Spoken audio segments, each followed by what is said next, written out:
ಭಾರತ ತಂಡದ ಮಾಜಿ ನಾಯಕ, ಮಾಜಿ ತರಬೇತುದಾರ ಕನ್ನಡಿಗ ರಾಹುಲ್ ದ್ರಾವಿಡ್ ಅವರಿಗೆ ಕರ್ನಲ್ ಸಿಕೆ ನಾಯ್ಡು ಜೀವಮಾನ ಸಾಧನೆ ಪ್ರಶಸ್ತಿ ನೀಡೋದಾಗಿ ಬಿಸಿಸಿಐ ದೃಢಪಡಿಸಿದೆ.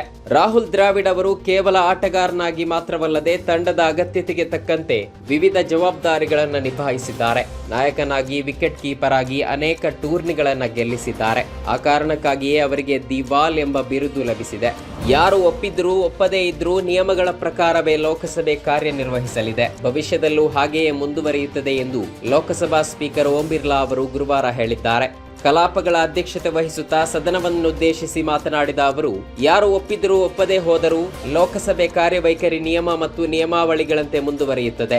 ನಾನು ನನ್ನ ಕರ್ತವ್ಯವನ್ನ ನಿಷ್ಠೆಯಿಂದ, ನ್ಯಾಯಪೂರಿತವಾಗಿ ಹಾಗೂ ಪಾರದರ್ಶಕವಾಗಿ ನಿರ್ವಹಿಸುತ್ತಿದ್ದೇನೆಂದು ಹೇಳಿದ್ದಾರೆ. ಇತ್ತೀಚಿನ ದಿನಗಳಲ್ಲಿ ವಿದೇಶಾಂಗ ಸಚಿವ ಎಸ್ ಜೈಶಂಕರ್ ಅವರು ಇರಾನ್ ವಿದೇಶಾಂಗ ಸಚಿವರೊಂದಿಗೆ 3 ಬಾರಿ ಮಾತುಕತೆ ನಡೆಸಿದ್ದು, ಪ್ರಾದೇಶಿಕ ಉದ್ವಿಗ್ನತೆಗಳ ನಡುವೆಯೂ ಹಡಗು ಸಾಗಣೆಯ ಸುರಕ್ಷತೆ ಮತ್ತು ಭಾರತದ ಇಂಧನ ಸುರಕ್ಷತೆಯ ಕುರಿತು ಚರ್ಚಿಸಿದ್ದಾರೆ ಎಂದು ವಿದೇಶಾಂಗ ಸಚಿವಾಲಯ ಗುರುವಾರ ತಿಳಿಸಿದೆ.